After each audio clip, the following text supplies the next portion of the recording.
Today's discussion will be presented in 3 sections since we're recording this session for a radio broadcast on Federal News Radio 1500 AM. Feel free to post questions and comments during the session, and we'll try to get them answered online. We're particularly pleased to welcome our moderator, Tom Temin, the host of Federal Drive on Federal News Radio 1500 AM. Let me turn over the reins to Tom to begin today's discussion. Welcome and thanks for joining us. Our guests today are Colonel Linda Jansen, the Acting Director of the Army Architecture Integration Center and the Army's Chief Data Officer.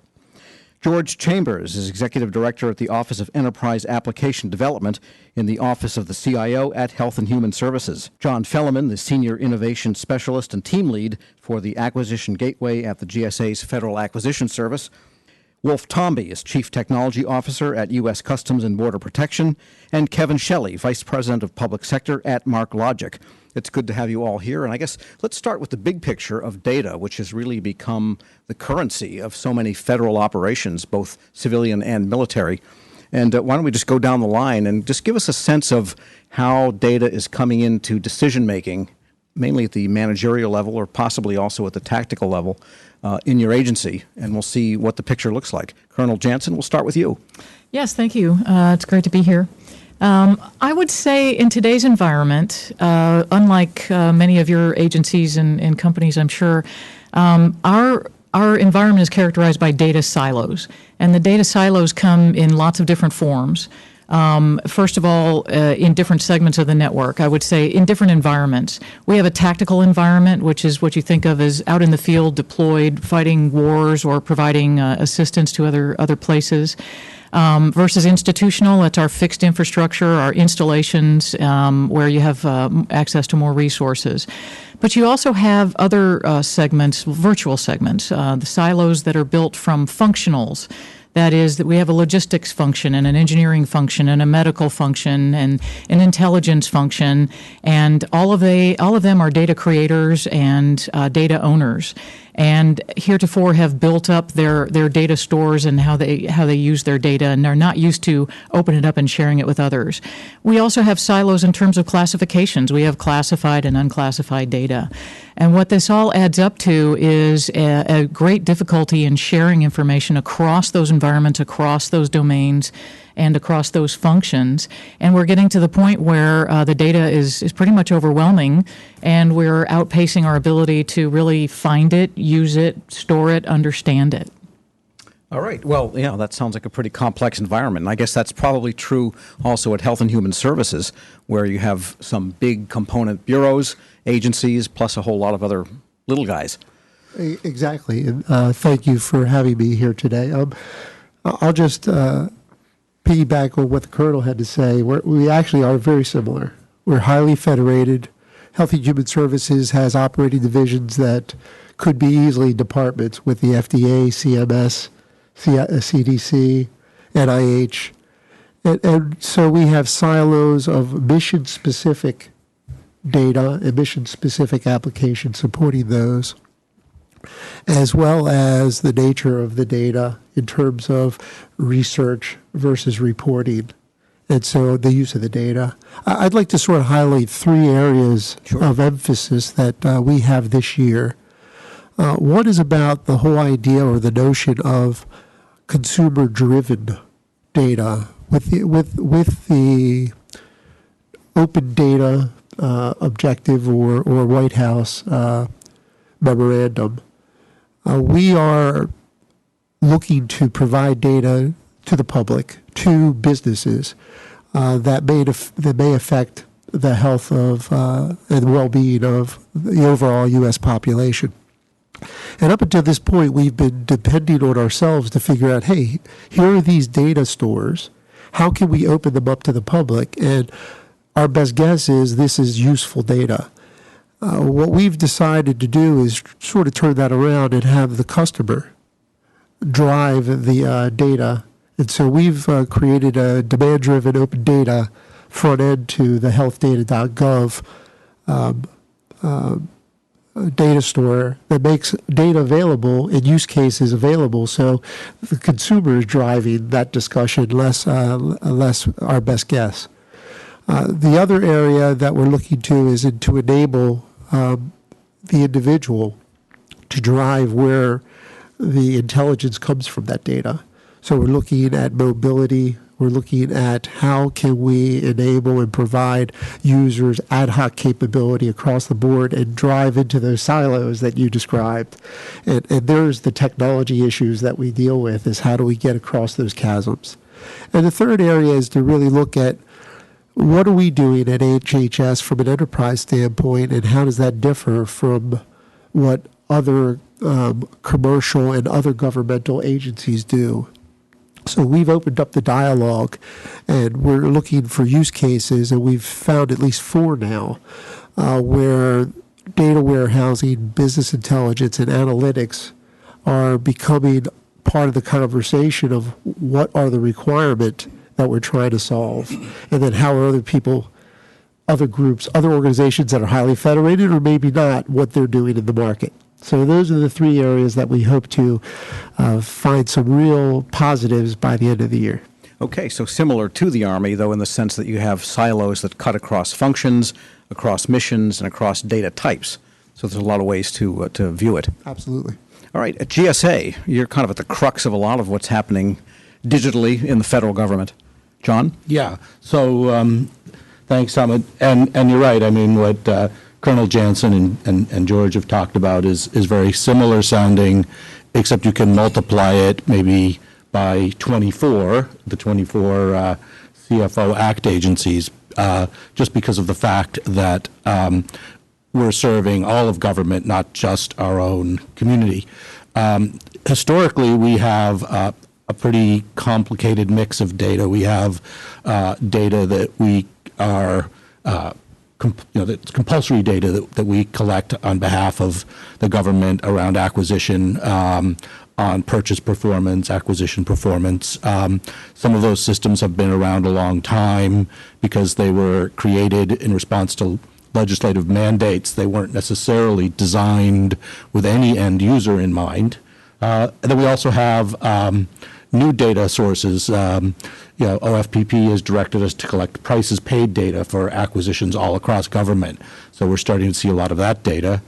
And then we have the contracts data and a lot of data from our own internal programs.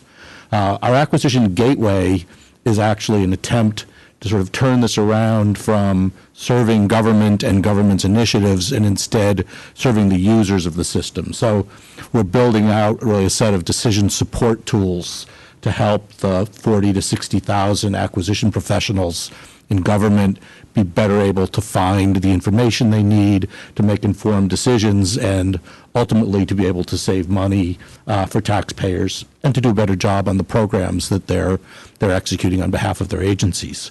There are a few terms that and ideas that have been important to us. One is we don't so much talk about data driven, but rather data informed, because we see that the human is still a really important part of good decision making, and we want to give them the tools to make a decision.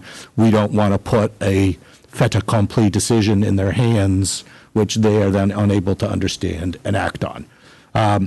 Another principle is that we're very much in favor of incenting better behaviors as opposed to directing or forcing better behaviors. We're looking a lot at the private sector and what has been successful there for a long time, and we believe that getting people the tools that they want to use is a more effective and really a more sustainable approach over the long term. So that's really at the heart of a lot of what we're doing right now at GSA. And when you mention incentivizing better behaviors, what domain are we in here? Well, we're in a great example right now.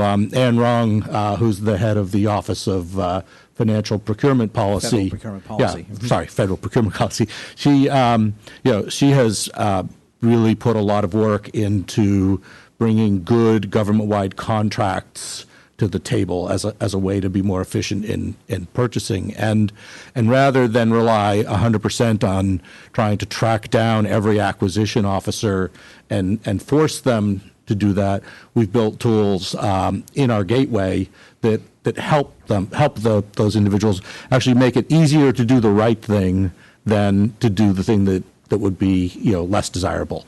And we're seeing already that that's having the impact that we would hope. All right, so that's a good example of data-informed decision-making. Yeah, I think so. Hey, you could save this much if you did this type of thing. Yes. All right, good. Well, any good federal manager wants to know that, I think, if they can get that out of the data system. And Wolf of CBP, you are a techie by nature. So this Yes, is I'm a stuff you... geek. I'm proud of it, yes. That's right. And we welcome people like that to these panels. And so tell us your data issues, given the mission that you have. So first of all, I think I wouldn't refer to it as data silos for CBP because we've put a great deal of effort and time and money into ensuring that our data, for whatever reason we're collecting it, is shareable across the agency and also across other federal and local and state agencies where it's appropriate. So we're really making a great effort to bring that data together. We do have a full-fledged data warehouse now that is everything we have, so that's huge for us. In terms of the large categories of data we have, we process daily a great number of trade entities. So I think we process on an average day something like 70,000 cargo containers of goods, and we collect a great deal of trade and what we call trade and cargo data into our systems every day. In terms of passengers and people crossing the border and entering the country, we process about 1 million people a day, a little bit more actually, and all that data we're putting into our passenger system and our traveler data stores. Then we are also the nation's largest law enforcement organization, so we have a great deal of law enforcement data. We're processing that data and putting it into our systems as well. And finally, we also have intelligence and analytical data that we use. So those would be the big buckets we have. But again, I think the effort is really on making those ubiquitous in terms of what the user needs. So if the user needs any data and they have the need and right access, they can get the data. Okay, and Kevin Shelley from MarkLogic, you have a government-wide view of all of this in the work that you do. And so what's the data usage and data enablement picture look like across the government these days? So first off, I would agree with my esteemed colleagues. Seems like 3 out of the 4, the IT landscape is proliferated with silos. Wolf, it sounds like you're a little bit ahead of the game, so I suspect you've taken some innovative approaches that would include embracing newer technologies, and I think that's part of the issue. If you want to gain insights from all of the data out there, there's a couple things that I think come to the forefront. One is you need to use newer technologies because most of the data that's out there is in technology that was around when, there was the Cold War, right? So the relational database, for example, is 40 years old. While certainly over the decades it's gotten better, it's faster, it's easier to use, it still uses the relational model. And the relational model is suitable for highly structured data, transactional data. That's not the world in which we live in today. 80% of the world's data today is unstructured. It's video, it's imagery, it's open source intelligence, social media, files, right? So one, you've got to get the workforce to embrace change, and that requires leadership and some business transformation to get rid of their long-held beliefs that we need to continue doing things this way because we've always done them. So new technology, leadership, and just recognize the issue is it's not the technology. It's out there, it works. I think it's more of a cultural issue and having the leadership in the agencies to galvanize everyone to get them moving in the same direction to embrace change. All right, so change is needed, I guess, to get this value out of these data. Just again, let's start with the Army and Colonel Jansen. I mean, is data structures and the fact that some is structured and unstructured, and even within those big buckets, there are many, many different types. That's an issue for the Army? It certainly is. Structured and unstructured data. It's not a new problem in the Army, and it's something we've known DoD-wide actually that we need to fix for a long time. But like Kevin was talking about, there are a lot of different stakeholders, and it's not that we don't have a standard; it's that we have too many of them. And so we need to agree on which way we're going to go and make sure that it's industry recognized, commercially recognized, so that we're not starting from scratch and relearning lessons that everyone else has already learned.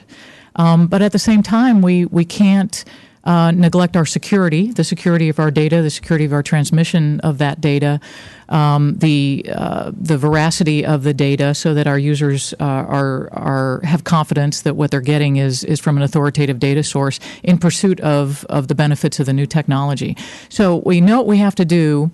It's a matter, and we're just now, the good news is we are making great headway on that with something we call the Common Operating Environment, which is already underway, and that is about building that consensus. Much the same way that the world came together to establish this great information exchange system that we have, that we call the internet. That's part consensus, part standards and compliance, and you have to get the right mix of both. We've tried several different ways. We've tried making everyone structure their data so that it can be interoperable and visible, and that doesn't work very well. You're quickly overwhelmed with the different ways that you can create the data, the different ways that you can share, the different platforms. And so we want to allow that, we have to allow that freedom to operate across environments and across domains, but at the same time enable that data sharing. We need to be able to adjust to different resource levels that different users have. And so by creating the standards, agreeing on the standards, and applying a degree of governance, we can actually be much more successful in exchanging that information. All right, we're going to continue on that theme, but right now we are at our first break. Our guests today are Wolf Tomby, the Chief Technology Officer at Customs and Border Protection, John Felleman, the Senior Innovation Specialist and Team Lead for the Acquisition Gateway at the GSA's Federal Acquisition Service, George Chambers is Executive Director at the Office of Enterprise Application Development in the Office of the CIO at Health and Human Services, Colonel Linda Jansen, Acting Director for the Army Architecture Integration Center and the Army's Chief Technology Officer, and Kevin Shelley, Vice President of Public Sector at MarkLogic. I'm your moderator, Tom Temin, here on 360 Degrees of Government Data, sponsored by MarkLogic on federalnewsradio.com and 1500 AM.